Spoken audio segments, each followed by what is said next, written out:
one of our greatest rabbis, one of the Gedolim of our generation, just passed away. And especially for Sephardim, but for all Jewish people, as you saw from the funeral, it's a tremendous loss. So how do we take this? What do? We have to reflect on what did Rav Ovadia do for us? What was his qualities? What were his values? And to reflect on them and see what we can learn from them.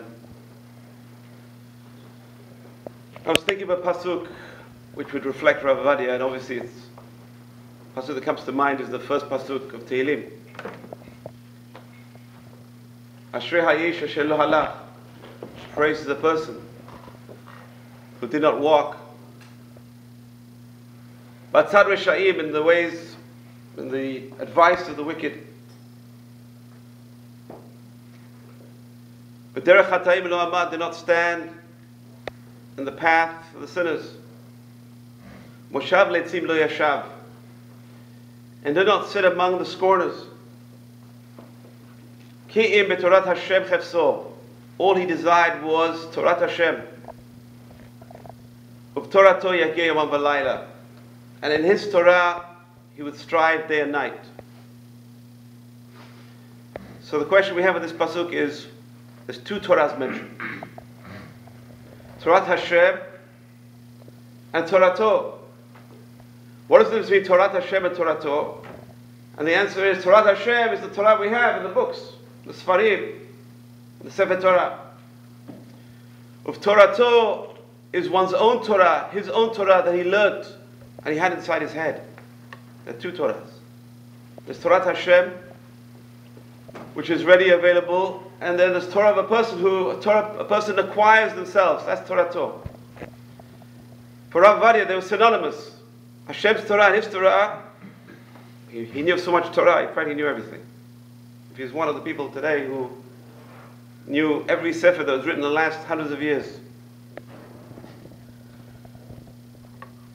So there's Torat Hashem, and he made Torat Hashem his own Torah. Pirkei Avot tells us there are three crowns. There's the crown of Kehuna, priesthood.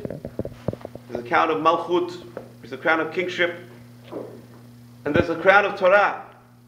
And where is the crown of Torah? Munach b'keren zavit. It's placed in the corner. Whoever wants it can come and take it. Even a poor man's son, even a person who is from Sephardim, who were lower classes at that time,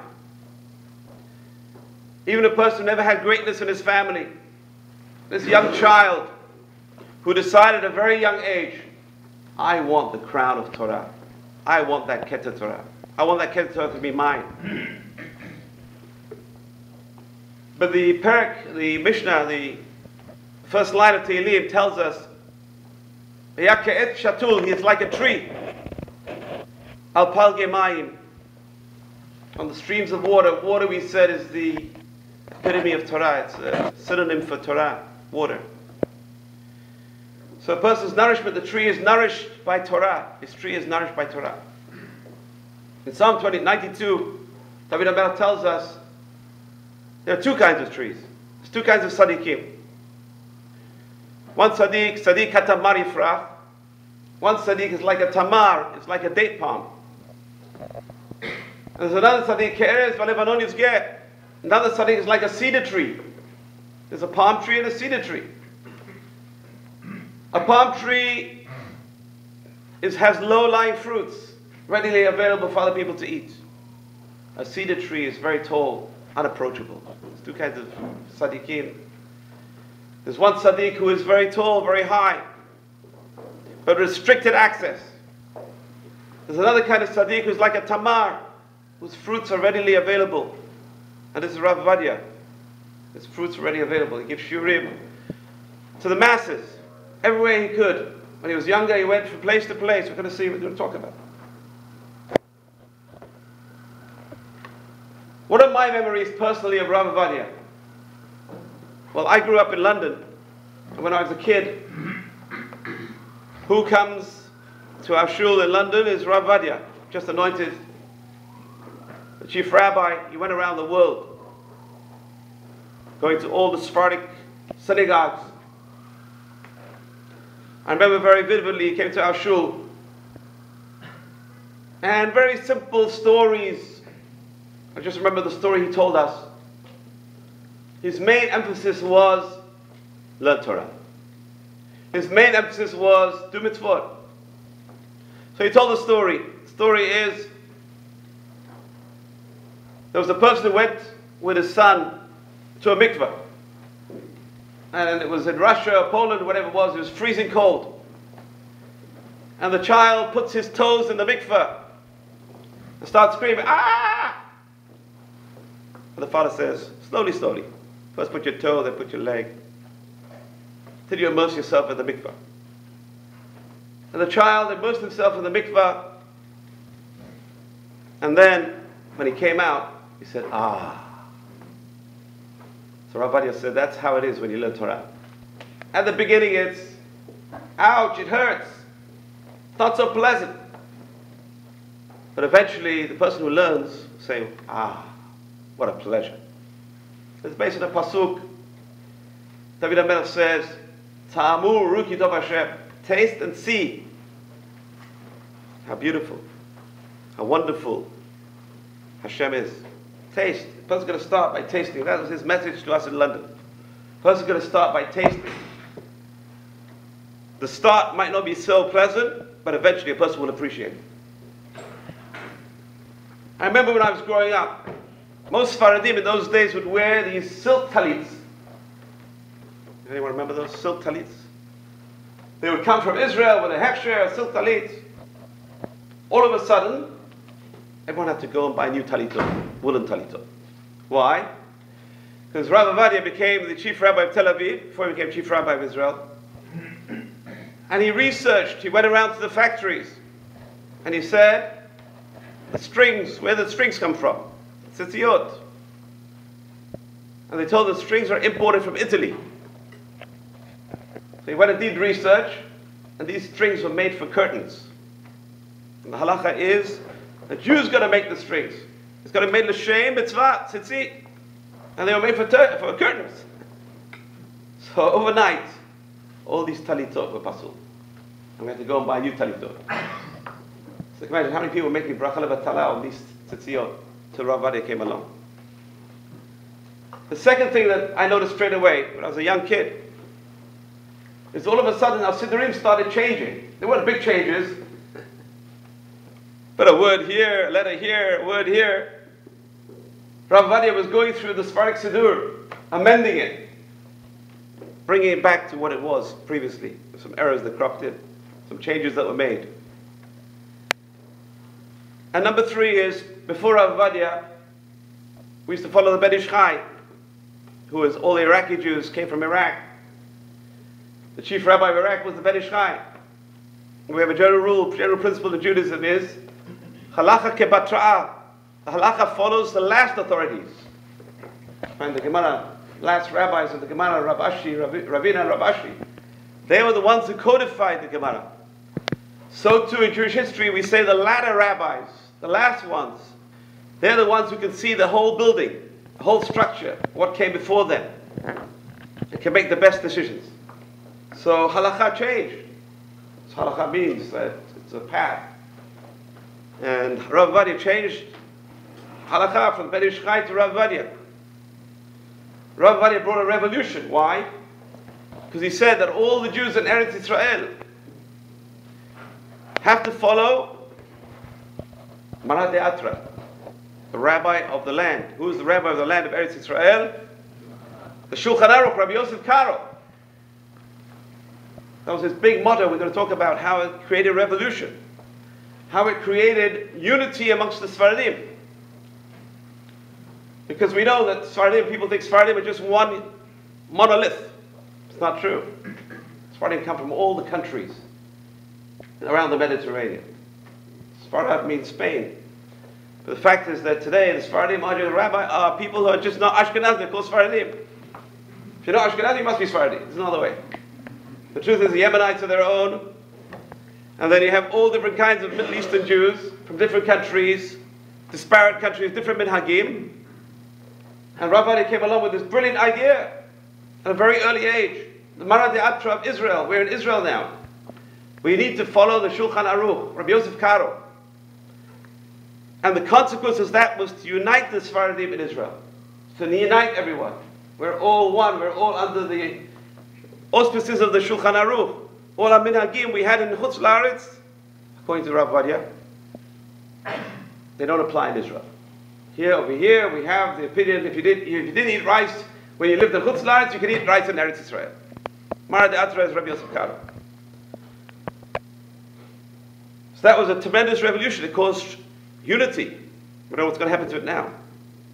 It already started falling apart. And number 4 is, for me, he was an address. A person needed a she'elah. I sent him a fax just 2 weeks ago, 3 weeks ago. There was a Kohen, let me tell you the case, the Kohen. He was a Kohen, a young boy. He met a girl, he liked her. And then he finds out that her father wasn't Jewish. Mother's Jewish, father's not Jewish. Can a Kohen marry a girl whose father is not Jewish? So that's the question I sent Rav Ovadia. Why should I make them stop? Send a question to Rav Ovadia, I never got a reply, because he was very sick.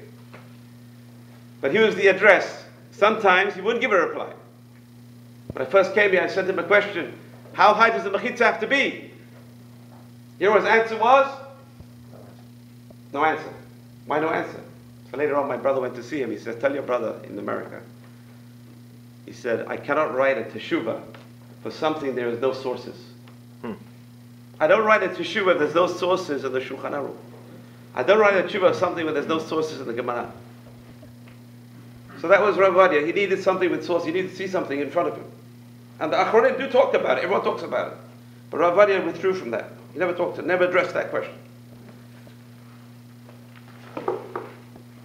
There's a story in the Gemara of the great Hillel. Everyone knows the great Hillel. Hillel came from Bavel. Bavel is Iraq. He came from Iraq to Eretz Israel to learn Torah by the feet of the 2 greats, Shmaya and Avtalion. And he sat by their feet. At that time, you had to pay entrance fees to go to the yeshiva. Just like today, we send our kids to the yeshiva. It costs a fortune. In those days, it cost him half his salary. He was a wood chopper. Half his salary went to support his family. Half his salary went to enter the yeshiva for himself. One day, he couldn't afford it. What does he do? He climbs up onto the roof, the skylight, to listen to the discussion of Shmaya and Avtalion. And that day it snowed, it was freezing, and he froze on the skylight. The next day, Shabbat, they come in, Shmaya and Avtalion, they find the place is dark. They see upstairs, they see the figure of a man. They go upstairs, they take him down, and they break Shabbat. They say, for a person like this, it's a privilege to break Shabbat. It's a privilege to break Shabbat for Hillel. But what happens to Shmaya and Avtalion pass away, and Bnei B'Terat come. The Bnei B'Terat take over. And it says, Erev Pesach fell on Shabbat. And they asked the chief rabbis, Bnei B'Terat, what do we do? Do we bring Korban Pesach on Shabbat? Erev Pesach, you have to bring Korban Pesach to the temple. Can we kill, can we slaughter the Korban Pesach on Shabbat? Can we break Shabbat for Korban Pesach? And no one knew, but Bnei B'Terat didn't know. And said, anyone over here know the halakha? And Hillel said, I know the halakha. You do bring Korban Pesach Shabbat. So they said, you know what? You can be the Nasi. We're going to appoint you the Nasi. And they appointed him the Nasi. And then they asked him, how do we bring the shachita knives? He says, I don't know. But you know what? The Jewish people, if they're not prophets, they are descendants of prophets. Let's see what the Jewish people do. Let's see. They know the halakha. They have customs. They have traditions. And they saw the Jewish people brought the knife on the backs of the sheep. The sheep carry the knives on Shabbat. When you have a doubt in halakha, you go by what the masses, not the masses who don't know anything, the masses who know what they're doing. The masses who know what they're doing. In those days, the masses knew what they were doing. You look out in the street and see what they were doing. Well, the same thing we see by the funeral of Rav Ovadia. Go and see. Look what the masses were doing. 850,000 people And those are the ones who could go. How many hundreds of thousands couldn't go because you just couldn't go into Yerushalayim? All the entrances are blocked. People would park miles away and walk for hours to get to the funeral. If you saw pictures, the ambulance couldn't move. They were begging people, move out of the way, we need to move to bury Rav Ovadia.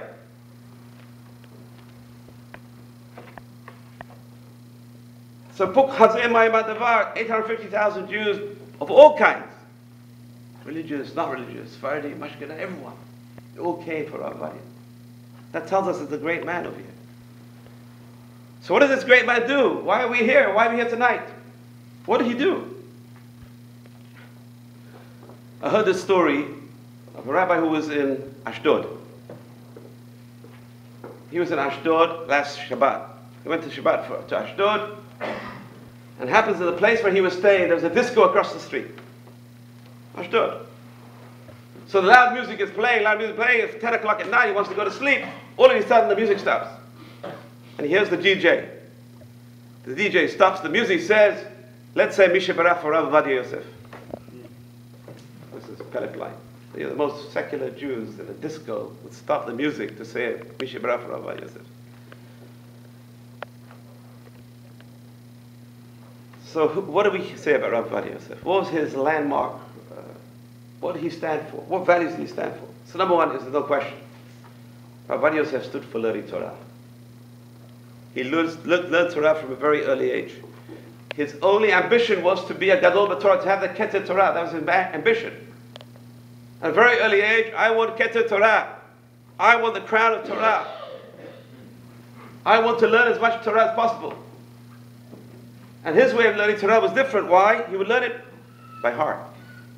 Torah Sheba'al Peh is Torah which should be learned by heart. Unfortunately, we have it all written down. So we get lazy. We say, listen, if I want to learn the Mishnah, I'll just pick up the book and read the Mishnah. But he was very poor. He couldn't afford the books. He couldn't afford Sfarim. So he would borrow a Sefer. The story goes, he would borrow a Sefer. And a few days later, bring it back. And the one who borrowed from said, listen, you can have it for 2 weeks. He said, I don't need it anymore. I memorized it. When you have no money to buy a Sefer, maybe that's a bracha in disguise. The person really wants the knowledge, they'll memorize the knowledge. How many of us memorize?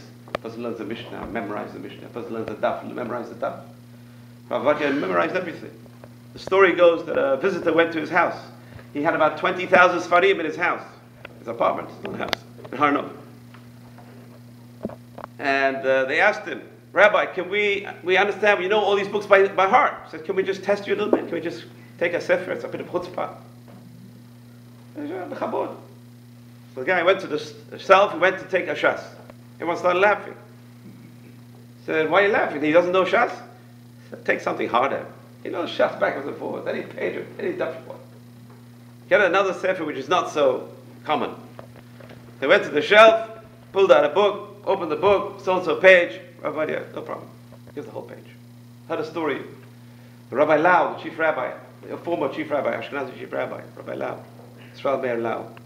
He says there was a bookstore, I can't remember where it was, in Tel Aviv or Yerushalayim, where he would go. Also, he didn't have any Sfarim, he didn't have any books. He was also young with poverty. He would also go to this bookstore and study. And the owner of the bookstore says, you know, there's a young Sephardi boy who would stand on the ladder to get the Sefer, and then in the middle of the ladder, he would stand there for hours. He wouldn't come down. He just opened the book, and that's it. He was absorbed. He couldn't put the book down. So his first value, his primary value was learning Torah. But he didn't just learn Torah for himself. What does the Mishnah say in Pirkei Avot? Lilmod, lamed, lishmor v'lasot. A person's got to learn and teach. A person just learns. It's only for themselves. It's selfish. He learned and he gave over his learning. He learned and he gave over his learning. To keep and to do. What was his big movement? He had a slogan. Le'achzir ha'torah le'oshana. I want to bring back the crown to its proper glory as it was in the old days. So you know what? People didn't really know what he means. What do you mean, bring back the crown of glory to what it was before? So a lot of people think, you know what, Sephardim at that time were downtrodden. They didn't know what they stood for. You know, people don't realize that in Israel in the 60s or 50s there were riots. Sephardim were rioting. I mean, the social problems were so great. No one looked at, no one cared about them. And a lot of them became secular because they weren't raised. There were no yeshivot for Sephardim. So there was a Black Panther movement, which is a very radical and very violent movement. There were other movements. And everyone tried to start. There was a Tami party, which David Levy started, but none of these parties ever took off until Rav Ovadia started the Shas party, which we're going to talk about a little bit. And his slogan was, let's bring back the crown to its original glory. So everyone thought, you know what, let's bring the Sephardim to what they were before. But there's a whole discussion of what it was standing for. The answer, one answer is, he wants to bring back the glory of the Shulchan Aruch. That's what he stood for. I want the Mara De'atra of Eretz Yisrael to be Rabbi Yosef Karo. Rabbi Yosef Karo was a great man. We got to talk. It says Rav Ovadia always wore dark glasses. Everyone thought that was part of his gimmick. He wore his beautiful robes and his dark glasses. He looked like an actor, a movie actor. People don't realize why he wore dark glasses. Because suddenly he got eye problems. After immersing himself in Sfarim all the time, his eyes suddenly got very sensitive to light. And he couldn't see. He couldn't read. He said when he gave a shiur, they switch off all the lights and put just candles. He just couldn't take the light, the brightness of the light. Until he got to the point where he couldn't study at all. So even though he was very fussy to pray with the minyan every day, he started praying, it says, the evening, Mari, without a minyan. This way he could pray for hours and cry to God to give back his eyesight. So he would pray in one corner, and his wife would pray for him as well. Hashem. His wife's name was Margalit, which means a jewel. She was a precious jewel. They had 11 children, 5 boys and 6 girls. And all 5 boys became rabbis, and all 6 girls married rabbis, rabbanites. There was the value of Torah in the house. So he prayed to Hashem for his eyesight, never got back his eyesight. So what happened? It says, he goes to Tiberia, rents a room in a hotel in Tiberia. Every day he goes to Sfat to pray by the grave of Rabbi Yosef Karo. Sfat. He says, Maran, he says, your honor, your kavod, you're the Maran Datar of Eretz Israel. I tried my best for you to bring you back, to bring back the crown to glory. We have to understand the Shulchan Aruch, when he came to Israel, it's Sfat. Sfat was Ir Hachamim. It was a city of very wise people, top caliber. It was the first big aliyah from outside Chutz to Israel ever, since this expulsion, second expulsion. The Jews of Spain came back. We have to thank this great woman, Donna Gracia. Have you heard of Donna Gracia Nasi? Donna Gracia Nasi, very, very wealthy, former Marano, came back to Judaism, moved to Turkey, and she leased Tiberia and the environs from the Sultan. And she built over there a place for all the Sephardic Jews to come, the Spanish Jews to come. And they moved to Sfat. Sfat was Ir Hachamim, 200 great rabbis, greatest rabbis, including the Arizal was there. And Maram was the head, he was the Posek Ador. He's the Posek of his generation, 200 great rabbis, how much more so for us? So Rav Yosef Karo, Rav Ovadia Yosef went to pray at his grave. And it says his prayers were successful, his eyesight came back, Baruch Hashem. But he still wore glasses because his eyes were still sensitive. At least he could see, he could learn. Until the last days he was learning. I went to see him about 30 years ago for a personal question, a personal she'elah I had. At that time I was living in Rehavia, a little apartment in Rehavia. And his wife opens the door, get a shock, his wife opens the door, have a she'elah for the Rav, please come in. I go inside his dining room study. I see him immersed in learning. And then I saw how he learned. It says Rabbi Akiva was special. Why? It says Rabbi Akiva's mind was like a store, department store. What do you mean a department store? It says he knew where everything was in the store. Just like the owner of the store knows his shirts are over here, his things over here, his blankets are here, the sheets are here, everything's in order. Rav Ovadia Yosef's mind was in order like Rabbi Akiva. When he learned something, he would write on a piece of paper at that time before computers. And then he had a filing cabinet, he had folders and folders of files. He put that information in a filing cabinet. I'm sure just like he wrote it down, physically put it in a filing cabinet, also in his head it was also in a filing cabinet. They tested him against the Bar-Ilan CD. Bar-Ilan came out with a CD of 400 responsa. They tested him. How many times, which responsa does this mention? Said he brought more sources than the CD, just from memory. Every she'elah, he quotes at least 50 sources. If you look at every she'elah, some of the books that he wrote, some of the Sfarim he wrote about 40 Sfarim, at least. Yes, some of them. And they're encyclopedic. Let's go back a little bit about his life before we continue a little bit. He was born in 1920 in Iraq. Someone came to him in the 50s and said, do you Sfaradim have the same Talmud as ours? He said, tell me, which Talmud are you referring to? So I'm referring to the Talmud Babli. He said, what does Babel mean? Where is Babel? Babel, that's a good question. I never thought about it. Where's Babel? Babel is Iraq. What do you mean? It's our Talmud. I'm Iraqi. It's our Talmud. What do you mean? I have the same Talmud as you. It's the Talmud Babli. He was born in Babel, where the Talmud came from. 4 years old, they moved to Eretz Israel. His father was penniless, broke, 3 years, never worked. They lived on bread and water, basically. His father said, I'm going to open a makolet. He opened a little store. Rav Ovadia had tremendous gratitude to Agudat Yisrael. Why? Because Agudat Yisrael started a yeshiva for Sfaradim in Bukhari. If you go to Bukhari today in Yerushalayim, they started a yeshiva for young Sephardic boys. They didn't have a yeshiva. There was no Sephardic yeshiva. So Rav Ovadia went to that yeshiva. He said, thank God. He said, Agudat Yisrael saved me. I went to that yeshiva. I got a little background. I learned Torah. And then he gets to the age of 12. He said, this boy is too smart for this yeshiva. He needs to go to yeshiva Gedolah, Geboah, a higher yeshiva. There's only one yeshiva for Sfaradim in Yerushalayim, Parat Yosef. And Parat Yosef, like now, today it has 2 branches or 3 branches. There's one in Geulah, and there's one in the old city. But the old Parat Yosef was in the old city. So here he lived in Beit Yisrael. Beit Yisrael is behind Machane Me'asharim. Beit Yisrael. He would walk from Beit Yisrael to Iratika, to Parat Yosef, and probably wasn't so safe in those days. He was under the British mandate. He had to come back by curfew. There was a curfew. The British put a curfew. 5 o'clock, you have to be in bed. You have to be out. It closed the house. You can't walk the streets after 5.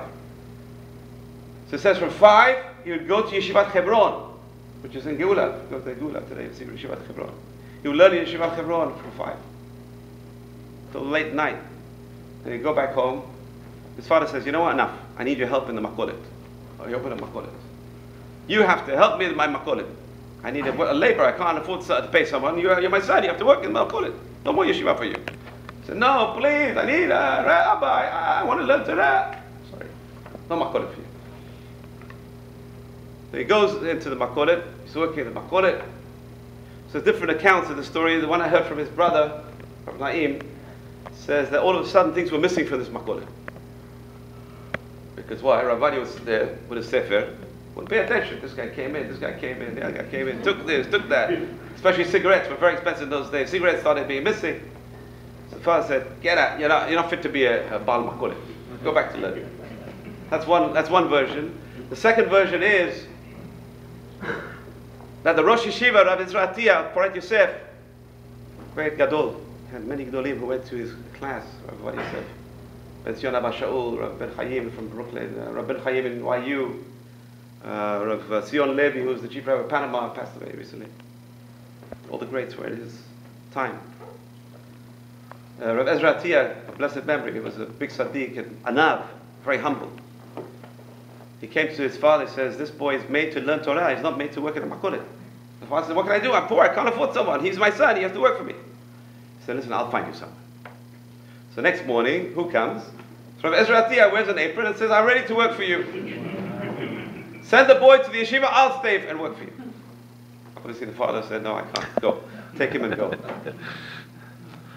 But that's who Rav Ovadia was great at that time, 12 years old, memorized pages. It says, him and Rav Ben Zion Abba Shaul walked together to yeshiva. So one day he would say the Gemara by heart, and he would say Rashi and Tosfot. The other day he would say the Gemara by heart, and he would say Rashi and Tosfot. That's how they learned, all by heart. Everything was by heart. Two Gedolim, really Gedolim.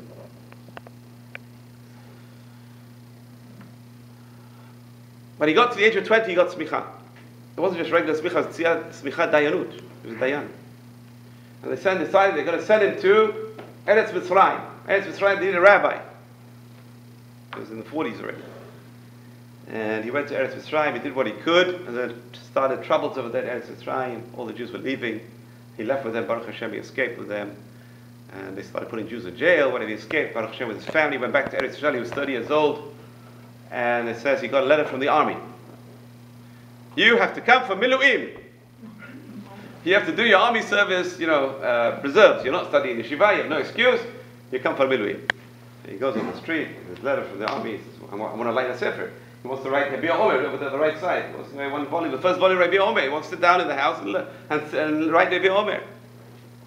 So he walks in the street, and who meets him is the secretary of Tzvi Pesach Frank, who's the Rabbi of Yerushalayim. He tells him the story. He says, I got a letter from Miluim, I need to learn in the yeshiva, otherwise I have to go to the army, I want to write a sefer.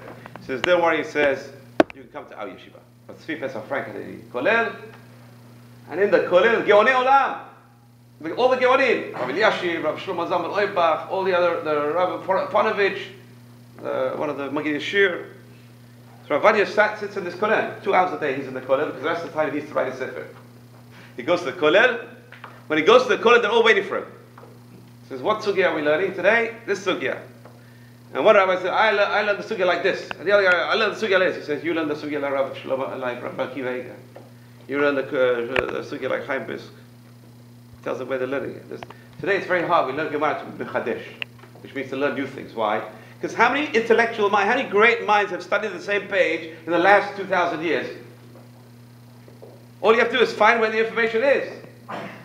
So he knew where the information was. He studied all the Sfarim. Everything was memorized in his head. So-and-so says this, so-and-so says this. Oh, you think you invented a new Sfarah, you made a new Chidush, yeah? So-and-so already said it 200 years ago, 300 years ago, 500 years ago. They will look forward to him coming to the yeshiva. They will ask the question. And that's how he made friends with the Geonim, the Ashkenazi Geonim. They respected him because they knew his knowledge. Rav Shlomo Zalman Auerbach, you see his approbation at the beginning of Rabbi Omer, the first volume. Gaon Olam, he says, we have a Gaon. Not since the time of the Geonim, but we see such a Gaon, he says. Have a look at the approbation. The first sefer Rabbi Omer, Rav Shlomo Zalman Auerbach. In fact, they were such good friends, he sent his son, Rabbi Yosef, who I learned with, to learn his yeshiva, Kol Torah. And they were kept in good communication. So he was recognized by these Gedolim because he was part of this. He was the only Sephardi in the whole Kollel. And they recognized his greatness. And eventually Rabbi Eliashiv was the one. They were on the same Beit Din of Yerushalayim. They were serving as Dayanim on the Beit Din of Yerushalayim, the highest Beit Din. And Rabbi Eliashiv was the one who said, you have to be a chief rabbi. I want you to be chief rabbi. He said, no, I don't want to be chief rabbi. There was a chief rabbi at that time, Rabbi Nissim. No, I want you to be the chief rabbi. So they had elections and they elected Rav Ovadia. By the way, I found it in Rabbi Omer, if a rabbi is allowed to stand against another chief rabbi, there's elections. So he says, yes, I think that's what he did. He says, yes, there's no issue of Ma'alim B'Kodesh like this. It's a very, he wrote the tshuva, so I found the tshuva, the last Gaelic. Maybe he's also talking about his son. His son also stood against Rav Amar recently. So he allowed it. So anyway, let's go through some of the big things that have major impact on Klal Yisrael, especially in Eretz Yisrael. I mean, some of the big things. Probably one of the biggest things was in 1973. Now we have to understand the Jews of Ethiopia. The Jews of Ethiopia have a long history, going back centuries. 1300 at least, we know we have history of Beta Yisrael. They would live on the mountains, and they were the kings of the country. If you read the history, they're the kings of the country. In the 1600s, the Portuguese came into Ethiopia, colonialists, came into Ethiopia. They spread Christianity, and they made the locals to fight them. And they fought them, and they attacked them, and they killed them, and they murdered them, pillaged them, and burnt all their Sfarim. That's history. And since then, they've been a persecuted minority in Ethiopia. But they know they're Jewish. They say they're Jewish. We have a Torah. We keep all the mitzvot. So no rabbi in Israel wanted to touch this issue. If they wanted to touch it, it was l'chumrah. Everything's l'chumrah. We don't know who they are. They're not Jewish. We don't take chances. Why bring in these guys? They may not be Jewish. But they have a tradition going back hundreds of years. Rav Ovadia Yosef quotes the Radbaz. Who is the Radbaz? Rav David ben Zimra was the chief rabbi of Egypt 450 years ago or more, 500 years ago. He also went to Sfat and with Rabbi Yosef Karo. Radbaz, very famous chief rabbi of Egypt. Shelot Shuvot HaRadbaz. And over there he writes that the Falashas are Jewish. You says they kept the mitzvot like the Karaim. Karaim. Rav Ovadia Yosef says also, Karaim also Jewish. They can do teshuvah, they're Jewish, we recognize them as Jews. And the Falashas also, they can do teshuvah, and we recognize them as Jews. And because of that, these poor persecuted people were allowed back into Israel. This is one of the major things that he did, was he allowed if you go to Israel today, the Ethiopian Jews, they're there. They're part of the fabric society. He allowed them back in. He was the chief rabbi at that time. Says it wasn't for him, and they say it. They don't know what's going to happen now. Who's going to defend them now? Suppose someone comes along and says they're not Jewish. Who has the shoulders today to stand up for them? Number 2, we talked about Maran. L'achzir Torah Yeshana. His whole idea of the Shulchan Aruch is the main sefer of Eretz Israel. He is the main authority in Eretz Israel. Any Jew who moves to Eretz Israel should follow Maran. He didn't say Ashkenazi, he said Sephardim. Any Sephardi who moves to Israel should follow Maran. What did that do? Unified the country. It unified all the things, every Sephardi Jew that came to Israel. Which shul should I go to? Nusach, this and that. All the same now. Well, exactly like that, but it should be like that. It's good to be like that. It's a tremendous unifying factor. Imagine we all have the same minhagim. That's part of the Geulah process. We're all going to have the same minhagim. So that was his big thing, was Maran. It caused him a lot of trouble. At the age of 20, he wrote a sefer where he said all Jews should follow Maran, and he didn't publish it. He was scared to publish it. Why? Because he learned to Parat Yosef, and the main thing was over the Ben Ish Chai. And many psakim he made against the Ben Ish Chai. Changed psakim of the Ben Ish Chai, and it caused a lot of grief then. The chief rabbi of Israel, Rabbi Nisim, was against him because of that. He came from Iraq. So he caused a revolution in that sense that, no, now Maran, everything's Maran. Number 3 is Koach Deheter Adif. When you learn halakha, you have now the power to be mekil, not to be machmir. Person doesn't know everything, you ask him, the rabbi doesn't know, he says, no, what's wrong? Make machmir. Be machmir. Be machmir. He said, no, Koach Deheter Adif. It's forbidden, he says, for a rab to give a psak, which is machmir. He's going to tell the person, this is what the Shulchan Aruch says. If you want to be machmir, tavo alecha baracha. But he's going to say the psak. You can't give a rabbi should not give a psak. We have a video in the video al chet. Al she'ekalta hechmarti. Al she'echmarta ekalti. What you were lenient on, I was strict. And what you were strict, I was lenient on. The rabbi is going to give exactly the psak of the Shulchan Aruch, not to be strict, not to be lenient, just follow the Shulchan Aruch.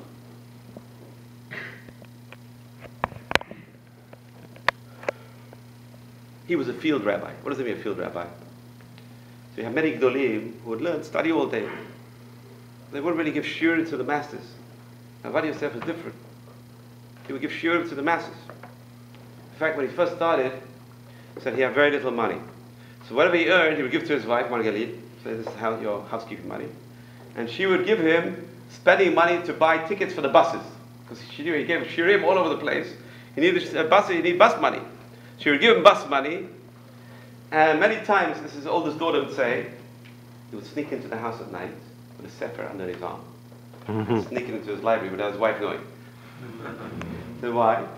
Because instead of using the money for the bus, he would walk and take the money and save it to buy a sefer. He didn't want his wife to know because she would feel bad. He's walking instead of going on the bus. He'd walk for hours instead of going on a bus to save money to buy a sefer. He was a field rabbi. He would give shiurim. I can't imagine. I mean, this is a gaon. It's a genius. He has all these farim by heart. Yeah, when he gave a shiur to the public, he would lower himself tremendously. He'd tell stories. He could hold people's attention for hours. He go to Yastin. So recently, he would give a shiur to Yastin in Bukharim. Hundreds of people from the carpenters, the blacksmiths, the workers, the blue collar workers. That's Friday, blue collar workers. The pizza guy would come, this guy, he would tell them stories and entertain them and raise their spiritual level. That was the whole purpose, was to raise their spiritual level. Gaon Olam, lower himself like that. That's why he's like a tamar, like a date palm. He was one of the greatest poskim. You can't argue with him because he knows all the sources. You couldn't argue with him. Everything you say, he'll give you 10 books, 10 Sfarim that say the opposite. So people criticize it. Why? Because there's 2 kinds of rabbis. And he himself has a whole shiur about this. There's Sinai and Okir Harim. There's one rabbi called Sinai. What is Sinai? Sinai is a person who knows all the sources. Sinai. Like Har Sinai.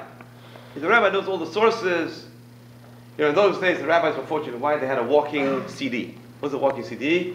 The Meturgaman. They had with them a Meturgaman. Like I'm talking now, there'd be a Meturgaman at my side. I would whisper to the Meturgaman, so the rabbi could save his voice. The Meturgaman was like a broadcaster. But it was one function to be a broadcaster. You had a very loud voice, a human microphone. But the other function was to give sources. The Meturgaman would quote the whole source. He was like a genius. The Meturgaman was the Sinai. The rabbi was Okeharim. Okeharim means, with your logic, you can uproot mountains. So there's two kinds of rabbis. One is like Sinai, one is Okeharim. So a lot of people accuse Rav Ovadia of being Sinai. He doesn't have the logic, but he can quote. All he can do is quote. This one says, this one says, this one says. But the truth is, when you see all these great Sfarim of great people, the logic is already given. It's very hard to be Chadesh today, that's what I'm saying. It's so hard to be Chadesh except for the new cases like microwaves on Shabbat and things like that. But the old things, the brachot, loads of Netilat Yadayim, these are all halachot which have been hundreds of years old, thousands of years old. It's hard to be Chadesh today. You just have to go back and find the sources and see all the Sfarot they used. It's hard to find new Sfarot today that never used already. So that was a gift, that was his greatness, was he could see. He said, why should I reinvent the wheel? It's already been invented. It's already out there. Just got to find the right Sfarot. Why should I go back to the Gemara and source? I'll go back to, obviously he knew the Gemara. He said, look at all these commentaries who commented and gave the Sfarot. So he was the greatest posek. Revolution. This is very controversial. He was not scared of controversy. One controversy was land for peace. And I was just reading an article today in the Israel National News, Arutz Sheva. Tonight, the latest one, Arutz Sheva. Bennett comes out and says Oslo was a disaster. You know what Rav Ovadia wrote? Teshuvah, land for peace, is allowed to give land for peace. And he said, listen, he says, even the holiness of Eretz Israel, he has to give back land for peace, as long as it's real peace. If it's real peace, they're willing to sign, like Egypt and like Jordan. Hopefully Israel still last, who knows. If it's real land for peace, you're allowed to give up land. It's Pikuah Nefesh. Listen, my theory is, I have a theory. When he first became chief rabbi, it was 1973. It was like a low point in Israel history. One of the low points in Israel. There was a terrible war. Thousands were killed. And thousands were killed with no remnant. Which means in the tanks, the guy is killed, they're just pieces. There's no way of identifying him. We have laws by Aguna, you have to have the part of the face, the nose, whatever. You have to be able to recognize the person. There's no way you can recognize the person. And no one wants to touch it. We have 1,000 women now, Agunot. What do you do with 1,000 women? You're going to tell them, hold your life, you're not allowed to get married, that's it. You're Aguna, you're chained, you can't do anything now. He formed a committee, and he sat. Pages and pages of testimony, he took pages and pages of testimony. It took him months to go through 1,000 women, and eventually he allowed them all to get married. 1,000 women. It takes broad shoulders to be able to do that. Just recently, about 2 years ago in town, a woman came to me, my husband lives in Lakewood, he won't give me a get. What do I do? So, you know, 2 rabbis were just caught for beating someone, whatever. There's a whole thing, the FBI, whatever. They have nothing else to do. The FBI has nothing else to do. There's a government shutdown, but the FBI has nothing to do. Because these 2 Jews, there's nothing better to do. Catch these 2 Jews who want to help this woman get out of the Aguna. Okay. So, I did it. We got testimony, and we found that one of the witnesses, the wedding, was not a kosher witness. And his own testimony, he was Machal Shabbat, Farhesia, and other things. So he sent the case to the RCA in New York. Okay, so he sent the case to RCA in New York. RCA Beit Din. What do? They send it to Rav Ovadia. Because who else wants to deal with Aguna? Who wants to take this burden on their shoulders? You need a heavy hitter. You need a strong posek to be able to have the head of it, to allow an Aguna is not a joke. Maybe the husband would show up. Mamzer, Charles the Mamzer. So he wrote, got a response to 20 pages. So he had that power to 1,000 women, and the story is that he was meant to go surgery, angioplast. They found a blockage in his. He says, give me 3 hours. I need to go back and finish a teshuvah bad Aguna. I'm scared, maybe I'll die, and who's going to matir her? So let me go back and finish the teshuvah, and then I'll do the angioplasty. It says that one of the Agunot, the verdict was going to be the next day. The bid is going to meet next day. He already figured out that she's allowed to get married. He tells his son, I'm going to call her now. Why should I let her wait for another 12 hours? She must be tremendously tense. She doesn't know what her fate is going to be. So he called her that night, and they both cried together on the phone. It was halakha with the heart. It wasn't just halakha, cold halakha. It's halakha with the heart. To land for peace, very tough question. And Oslo, Shas was in the government with Rabbi. He told them not to vote against, but to abstain, give peace. Listen, he says we ask the best generals. He asked the best generals what they think, and you evaluate. Depends. He's a pragmatist. He's a pragmatist. And but we know Oslo, but we don't know what the alternatives would have been. If the FPLO was still allowed to be outside the country and still bombard Israel, all causes all sorts of missions, we don't know. What's better? But when it came to Gaza, he said not to vote against Sharon. It's not going to bring peace. Gaza is obviously there's not going to be peace. You're just giving back land for nothing. There's no land for peace. So, big controversy. He was lenient when it came to conversions in the army. Conversions in the army. All the Russians were coming in, joining the army. So in the army itself, they have batidin, they convert the new immigrants. So he made guidelines to enable the army to convert these immigrants. So the chief rabbi will recognize these conversions. Why? His whole idea was to bring in, as much as possible, bring in the dispersed. Bring them all in, make them all Jewish, as soon as possible. So he, just recently, there was a conversation with Rabbi, what's his name, before? Of course, Havoc. They didn't recognize a lot of conversions, the army did. So it takes broad shoulders to do all this, to defend it. And bring a rayot, bring proofs, not just defend it from halakha perspective. So what happened was, in 1982, he was a chief rabbi 10 years already, there were elections. And no, there weren't elections actually, there were elections afterwards, but what they did is they passed a law saying that chief rabbi could only be 10 years. So all of a sudden he found himself out of a job. You know, being a chief rabbi was like his life. That's what he was learning. He wanted to be the crown of Torah. So he says, Rav Ovadia Yosef says he was depressed for a year. Rav Ovadia Yosef was depressed. All of a sudden, the chief rabbi, 10 years, they passed the law, no more chief rabbi, 10 years limitation. He didn't mind the elections. But the fact that he wasn't allowed to stand even. That's it. They threw him out, basically. So he was there for a year. He lost his position, lost his job. No man's land for a year. All of a sudden, he has a knock on the door. We are a small party of Sephardim, just running elections in 4 different towns. We're starting a new group called Shas. Would you be our leader? We're looking for a leader, a Torah leader, who will head our organization. So he says yes. And that's how Shas was founded. And in the first elections that Shas stood for, they won 4 seats. Rav Ovadia Yosef was saying, we went to Rav Ovadia, we were all dancing outside, won 4 seats. No one ever thought we'd get even 1 seat, we got 4 seats. And so Rav Ovadia says, what's all the noise? He said, we won 4 seats. He said, okay, so let's learn. He went back to his books. That's all. Okay, so let's study. So he was studying anyways. He said, what's the commotion? We won 4 seats, okay. So he went back to his studies. So right there he said, everyone was very disappointed. They thought, be enthusiastic. He said, well done. No, nothing. He said, okay, let's go back to that. But that's how he was. He was a man of Torah. Everything was subordinate to Torah. So in 1982, he founded Shas, got 4 seats in 1984. And Shas, we know, Shas is unique. Why? It started own schools for Sephardim. Sephardic kids, from the lowest classes. We're talking about people with no education.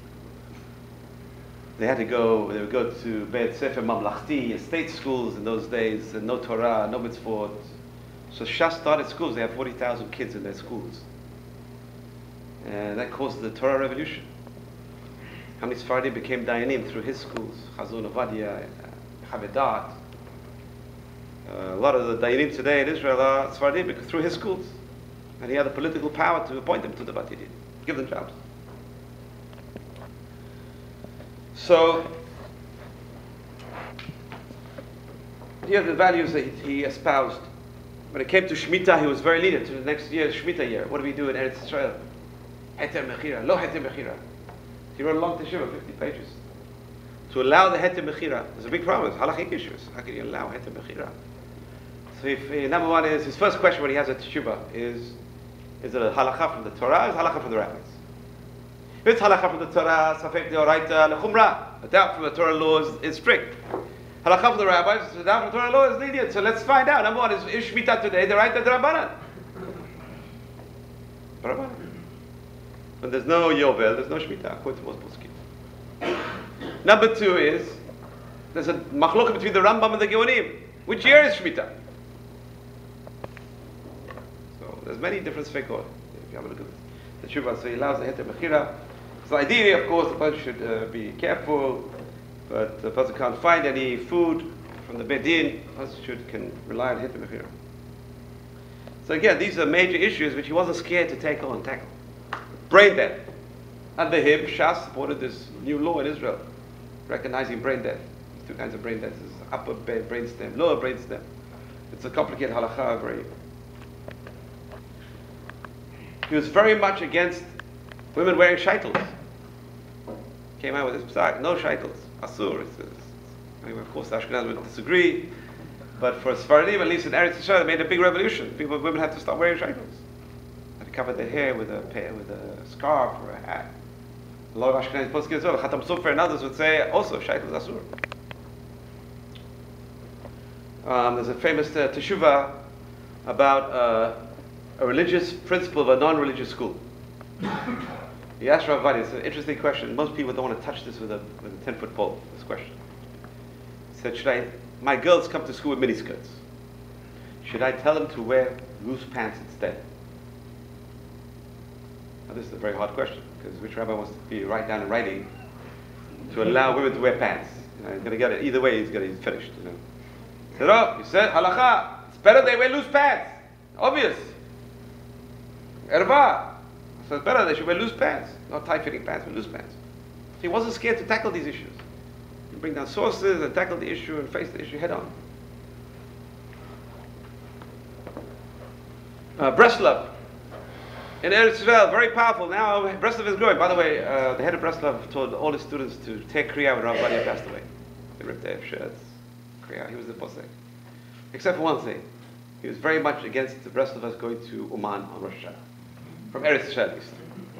Very much against it. Why? Number one is, they're leaving their wife, leaving their family, and Rosh Hashanah. Why leave them umlal? Nashim umlalot. Without a husband in the house. Number two, there's no graves in Eretz Yisrael. Abraham, Isaac, Yaakov, Sfad. There's no Gedolim buried in Eretz Yisrael. No Kvarim. Number three, there's a mitzvah to live in Eretz Yisrael. You're going to leave the mitzvah of Eretz on Rosh Hashanah was Yom Adin. You're going to leave with the Zachut of Eretz Yisrael. This week's parasha, it says. It says, Abraham and Sarah moved to Eretz Yisrael, and they lived there for 10 years, and she never had children. What's he going to do with it? So we know a man who marries a wife, after 10 years, no children. In those days, he would have to get divorced. So what does it say after they came to Eretz Yisrael, they had 10 years? It says the 10 years start again. So 9 years you're married to Hutzlaris. Then you move to Eretz Yisrael, the 10 years start ticking again when you move to Eretz Yisrael. Why? Maybe the Zechut of Eretz Yisrael will save you. Will give you children. So the Zechut of living in Eretz Yisrael, so you leave the Zechut of Eretz Yisrael and go to Oman. Go to Ukraine, boy, murderers. So he was against it. Just before he became chief rabbi, the chief rabbinate made a law, halacha. No more yibum. Yibum is not allowed anymore, only chalitza. So you know, yibum is a person passes away with no children, and then the brother's got to marry his wife and have children, Bezrat Hashem, have children. The Rambam says, a very Kabbalistic kind of idea to bring a child on Shem HaMet. It's the reincarnation of the body. The dead brother's soul will come back into the child, Ramban on Chumash. So the chief rabbi says, you know what? No one can have pure kavanah to do this mitzvah, and therefore abolish it. Rav Ovadia came back and said, no, we do yibum. Sfaradim, we do yibum. He brings 50 sources to say we do yibum, and that's you change the halakha. Yibum is allowed for Sfaradim. When he became chief rabbi of Tel Aviv, so a lot of weddings were on Motzei Shabbat. Now what happens when you make weddings on Motzei Shabbat? Or Chilul Shabbat. Why? Because the caterer is preparing for the wedding on Shabbat. The halls are open, they're behind the scenes, they're doing all the cooking and everything. So he said, you know what, he had a meeting with all the catering halls. He said, let's make a bargain, make a deal. you know, at that time in Tel Aviv, the halakha was that 3 weeks not to get married. But that halakha is only for Ashkenazi, not for Sephardim. So he came to them, he said, I'll make a bargain with you. You close on Motzei Shabbat, I'll give you 3 weeks. Weddings. Not all 3 weeks, till the Shavuot Shalom. So that was the deal, and that's the deal. Till now, there are no weddings on Motzei Shabbat in Tel Aviv. You have to go outside Tel Aviv to find a wedding. So these are things that he didn't withdraw from. He was, in that sense, he was head on. He faced these issues head on. And he wasn't scared of taking on these rough issues. Let's say some stories. It says when they lived in one room, 2 rooms. When he was married to Margalit, he had 11 children, 5 boys, 6 girls, very packed house. And sometimes he had visitors, and Margalit was feeding the baby. Sometimes she would go under the table. She would hide under the table. And nowhere to sit. Kids are sleeping, she's over there feeding the baby, and visitor comes in, an honorable visitor, so she goes, that's the kind of poverty, Rav Ovadia. We have a general rule, we have, David Amer says in Tehillim, he says, Azorim b'dima, barina yisoru, he says, those who sow with tears will reap with joy, and we saw Rav Ovadia, he sowed with tears through tremendous privation. When he was young, he studied Torah through poverty, and Baruch Hashem, we got a Gadol Ador who gives all light in our houses. I just finish off with this thought, this chiddush that he said. So when a person passes away, we say, Hamakom Yinachem Etchem. May the place comfort him. So his chiddush was, the place is his place in Olam Haba. May his place in Olam Haba be a comfort for his soul. And Bez Rasha, now we see Rav Ovadia Yosef, his place in Olam Haba. So he got VIP treatment in Olam Haba. His place in Olam Haba will be his comfort. The question is, who's going to comfort us? As Rabbi Hacham was talking earlier, it's a Dor Yatom. We're living in a generation which is an orphan generation, a generation where there's no true leadership. We need true Torah leadership who will come out and take on all these hard issues and face them head on and say, listen, this is our tradition, this is what the great poskim said, and who's going to continue? Bezrat Hashem, his son, now Chief Rabbi, will continue in his ways, and we'll have an address to go to without questions.